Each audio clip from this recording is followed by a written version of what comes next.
آج ہم بات کریں گے ایک ایسے پودے کی جو صرف ایک پودا نہیں بلکہ اس سے کہیں زیادہ کچھ ہے۔ جی ہاں، جو پودا آج ہماری گفتگو کا مرکز ہے وہ صرف ایک پودا نہیں بلکہ یوں سمجھیں کہ یہ ایک قدیم طبی نظام کو سمجھنے کی ایک چابی ہے۔ اچھا، تو اس کا عام نام ہے سیف فلاور، جسے زعفران کاذب بھی کہتے ہیں، اور اس کا سائنسی یا نباتاتی نام ہے کارتھیمس ٹنکٹوریا۔ اگر اس کی پہچان کی بات کریں تو اس کے پھول بڑے دلچسپ ہوتے ہیں، نارنجی رنگ کے، اور ان پر کانٹے ہوتے ہیں۔ پھر ان پھولوں کے نیچے ایک کیپسول سا ہوتا ہے جس میں 8 سے 10 سفید بیج ہوتے ہیں۔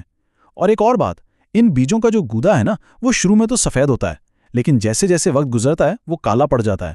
اس کا تیل بھی کافی استعمال ہوتا ہے، خاص طور پر کھانا پکانے میں۔ اور ہاں، اس کے کچھ دوسرے نام بھی ہیں جیسے حب الکرتم اور کسم۔ لیکن یہاں ایک سوال پیدا ہوتا ہے، جب یہ کہا جاتا ہے کہ روایتی طب میں کسی پودے کی ایک پروفائل ہوتی ہے تو بھئی اس کا مطلب کیا ہے؟ چلیں اسی کو سمجھنے کی کوشش کرتے ہیں۔ تو اس پروفائل کو سمجھنے کے لیے ہم اسے 2 بنیادی حصوں میں تقسیم کر لیتے ہیں۔ پہلا ہے مزاج، جسے ٹیمپرامنٹ بھی کہتے ہیں، اور دوسرا ہے افعال یعنی ایکشن۔ اصل بھی یہی 2 چیزیں ہیں جن سے ہمیں اس پودے کی پوری پرسنالٹی سمجھ میں آئے گی۔ تو چلیں سب سے پہلے بات کرتے ہیں مزاج کی۔ آخر یہ مزاج ہے کیا؟ دیکھیں، یونانی طب میں مزاج کا مطلب ہے کسی بھی چیز کی بنیادی تاثیر، اس کی انرجی کیسی ہے۔ اسے سمجھنے کے لیے پودے کی شخصیت یا نیچر بھی کہہ سکتے ہیں۔ اب اگر ہم کرتم کی بات کریں تو اس کا مزاج بتایا گیا ہے گرم اور خشک، لیکن اس میں بھی لیولز ہیں۔ یہ دوسرے درجے میں گرم ہے اور پہلے درجے میں خشک۔ روایتی طب میں یہ جو درجے ہوتے ہیں یہ اصل میں اس کی تاثیر کی شدت یعنی انٹینسٹی بتاتے ہیں۔ تو سیدھی سی بات یہ ہے کہ اس کی تاثیر گرم اور خشک ہے۔ اچھا، مزاج تو سمجھ آ گیا۔ اب دوسری چیز ہے افعال۔ افعال کا مطلب ہے وہ خاص کام، وہ اسپیسیفک ایکشنز جو یہ پودا ہمارے جسم پر کرتا ہے۔ مطلب سیدھا سا ہے کہ یہ جسم کے اندر جا کر آخر کرتا کیا ہے؟ تو کرتم کے جو بنیادی افعال ہیں ان میں شامل ہے مقوی با، یعنی یہ جنسی قوت کو بڑھاتا ہے۔ پھر ہے مولد منی، یعنی یہ سیمن پروڈکشن میں مدد کرتا ہے۔ اس کے علاوہ مدر حیض، یعنی یہ ماواری کو ریگولیٹ کرتا ہے یا جاری کرتا ہے۔ اور آخر میں مندج و مسحز، جس کا مطلب ہے کہ یہ جسم سے خراب مادوں کو نکالنے میں مدد کرتا ہے۔ تو ہم نے اس کے ایکشنز تو دیکھ لیے۔ اب سوال یہ ہے کہ ان ایکشنز کا عملی استعمال کیا ہے، یعنی یہ خصوصیات کن بیماریوں یا مسائل میں کام آتی ہیں۔ چلیں دیکھتے ہیں۔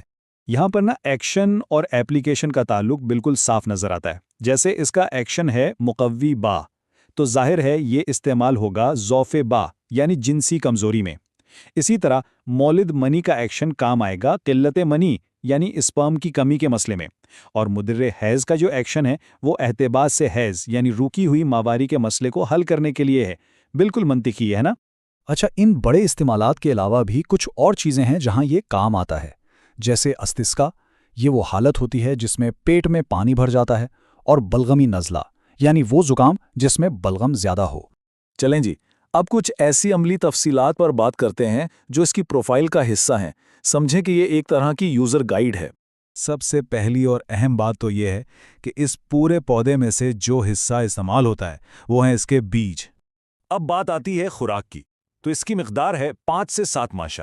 اب شاید کچھ لوگ سوچیں کہ یہ ماشا کیا ہے، تو یہ وزن کی ایک پرانی اکائی ہے جو تقریباً 1 گرام کے آس پاس ہوتی ہے۔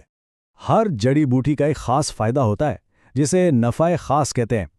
کرتم کا نفع خاص ہے پیشاب آور اور حیض آور ہونا، یعنی یہ جسم سے فالتو پانی نکالنے اور رکے ہوئے حیض کو جاری کرنے میں خاص طور پر مؤثر ہے۔ یہاں آ کر روایتی علم اور جدید سائنس ایک دوسرے سے ملتے ہیں۔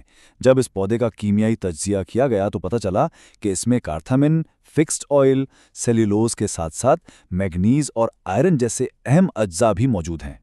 دیکھیں، کوئی بھی طاقتور چیز استعمال کرتے ہوئے احتیاط بہت ضروری ہے، اور اس طبی نظام کی خوبصورتی یہی ہے کہ اس میں توازن کا خیال رکھا گیا ہے۔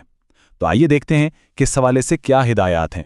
تو اس کا ایک ممکنہ مضر اثر یعنی سائیڈ ایفیکٹ یہ ہے کہ یہ معدے کے لیے کچھ مسائل پیدا کر سکتا ہے۔ اسے طب کی زبان میں امراض معدہ کہتے ہیں۔ لیکن اور یہ بہت دلچسپ ہے، یہ نظام صرف مسئلہ بتا کر نہیں چھوڑتا بلکہ اس کا حل بھی دیتا ہے۔ اس کے مضر اثر کو زائل کرنے کے لیے جو چیز استعمال ہوتی ہے اسے مصلح کہتے ہیں، اور کرتم کا مصلح ہے انیسوں۔ یہ اس کے اثر کو بیلنس کر دیتا ہے۔ اور یہی نہیں، اگر کبھی کرتم دستیاب ہی نہ ہو تو اس کا متبادل بھی بتایا گیا ہے جسے بدل کہتے ہیں، اور وہ ہے برنج ساتھی۔ آخر میں یہ جاننا بھی کافی دلچسپ ہے کہ یہ صرف اکیلے استعمال نہیں ہوتا، بلکہ یہ کئی مشہور روایتی مرکبات کا ایک اہم حصہ بھی ہے، جیسے کہ معجون قرطم اور معجون سنگ سر ماہی۔ تو اس ساری گفتگو کا خلاصہ یہ ہے کہ صرف ایک پودے کی پروفائل کے اندر اس کے ایکشن، اس کے استعمال اور پھر اس کے اثرات کو درست کرنے کا ایک پورا مربوط نظام موجود ہے۔ اور یہ بات ہمیں ایک بہت گہرے سوال پہ لا کھڑا کرتی ہے۔ اگر صرف ایک پودے کی پروفائل میں اتنی زیادہ تفصیل اور گہرائی ہو سکتی ہے، تو پھر ان روایتی علمی نظاموں میں اور نہ جانے کیا کچھ ہوگا جو ابھی ہمارے سمجھنے کا منتظر ہے۔